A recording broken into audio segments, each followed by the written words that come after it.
All right, so today on Free Field Training, we're going to talk about the physical fitness requirements for law enforcement and how you can get ready for a job at a police department or heading to the police academy. Stick around. Where are you going? Get out of the way! Right now, when I shot my videos about education requirements and about disqualifiers, the question that was asked more than anything else was, what are the physical fitness requirements for getting into police work, for the physical fitness requirements for getting into the academy? Well, here's the problem, is that there is no universal physical fitness requirement for police work. There is no physical fitness requirement for going to the academy. Every little town and every little agency can make up their own requirements. Oftentimes, states have minimum requirements that then agencies can make harder or just adopt on their own. So what you have to do if you're trying to get in a job in a particular state or with a particular agency is know what the testing standard is. So figure out what the test is and work yourself up to meeting that testing standard. If you want help understanding how to work yourself up to meeting that testing standard, the FBI actually gives a study guide for their physical fitness test, what you can do to work yourself up to being able to pass their physical fitness test, which is one of the harder tests that you can take in law enforcement. I'll put a link to it down below. Now, once you've met the standard in your state or with whatever agency you're going to work for, what you want to do is then exceed that standard by 10 to 20%.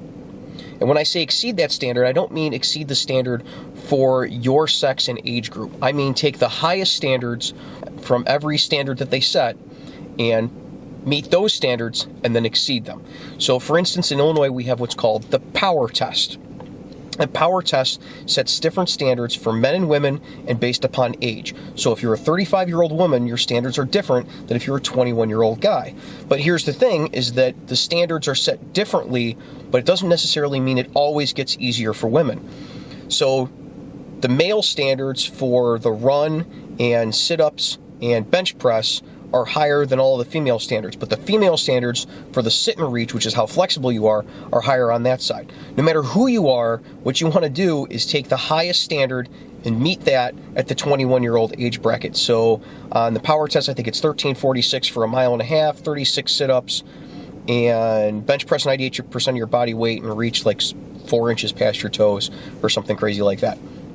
What you want to do is you want to meet that standard and then get better than it, so that when you go to the academy to take the test, there isn't any question of whether or not you're going to pass it.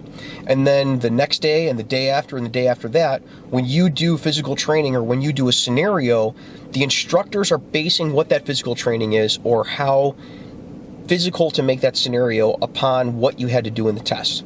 So let's say you take another state that has like a wall climb requirement. If there's a wall climb requirement, you have to be able to climb a 6-foot wall in your physical fitness test. You can expect that somewhere along the line in a scenario, the scenario is going to involve you have to climb over this wall and go approach that person over there or go do whatever. When you come to those things, you don't want to be wondering, oh, am I going to make it over the wall climb this time? You don't want to be wondering when you're doing PT in the morning, am I going to be able to make it 2 miles? I only tested for a mile or only tested for a mile and a half. That's as far as I've ever run before. You want those physical requirements to be easy so you can concentrate on what you have to do to get through the academy. So you can concentrate on your academics, so you can concentrate on doing what you're supposed to do in the scenarios instead of if you're going to be able to do it. Now, once you get into a police job, often places, there's no requirement once you're on the job and once you're out of the academy that you stay physically fit, which is why you see all the memes on the internet of big fat cops not being able to chase people. The problem that you have staying fit after you get out of the academy is that your diet is going to go to hell and your exercise regimen is going to go absolutely crazy. If you're like me and you work rotating shifts and stuff, it goes nuts. It's very hard to stay lean. It's very hard to stay strong. It's very hard to stay on any type of a cardio regimen. So what you need to do is, if you're not getting tested any further after the academy, is do whatever it is you can do to stay in shape. And that gets even harder once you start getting hurt on the job. You start having bad ankle problems or knee problems, you end up lifting weights like me, because you put a couple 1,000 pounds of force on your knee running, but squatting doesn't do that much. So you end up spending 2 hours every week lifting weights, break it up half an hour a day, lift weights every day, and try to stay in some semblance of shape and get on an elliptical, if that's what you can do. Some guys get into it, they like to swim, so they go swimming. Some people stick with running and they just run. Whatever it is, you want to be in as good a shape as humanly possible when you end up having to fight with somebody, when you end up having to do things in real life. And I won't tell you that we're all always going to meet that requirement for the 21-year-old guys when you enter the police academy, or whatever the highest, most stringent requirements are. But we need to get as close to that as we possibly can, stay as close to that as we possibly can, and exceed it if we can do that any way that we can. And sometimes it takes getting creative. Personally, I work out on my lunch break. Every day, instead of eating my lunch, I bring a protein shake, I go in the basement of the PD, and I lift weights. It's what I can do. Half an hour every day, I'm paid during it. I can go down there, get my workout done, and at least I've done something every day.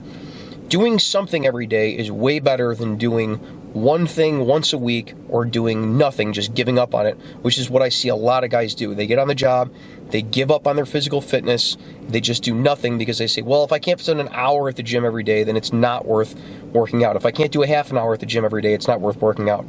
If you do one set of 10 reps of something every day, that's better than doing nothing. If you get on the elliptical for half an hour after work every day, that's better than doing nothing. If you go swimming once a week, that's better than doing nothing. If you jog on your weekends, that's better than doing nothing. The key is to continue doing something, because the more active we are as we get older, the better our health's going to be overall, and the better off we're going to be if we get into a fight. The last thing you want to do is gas out 20 seconds into a 2-minute long fight. That's how you get your ass kicked. Hopefully this helps you guys out with coming up with what the standard should be that you should set for yourself when you're going into the police academy. I definitely wouldn't set them at the standard the state or the academy sets for you. That's going to make it a lot harder for you to get through the police academy and get into your career in law enforcement. If you like this type of content, you should check me out on Instagram. I'm actually live streaming this right now to everybody that's watching me on Instagram. They get to watch me screw up making the video. You should also check me out on Patreon, where you can see this video a couple weeks in advance. If you were a Patreon subscriber, you'd see it at least 2-3 weeks before it's getting released now. Until next week, you guys be safe and take care of each other. I'd like to thank all the Patreon supporters, and especially the shift supervisor level Patreon supporters that we have listed here. Your contributions are what allows free field training to continue on and become better. Thank you.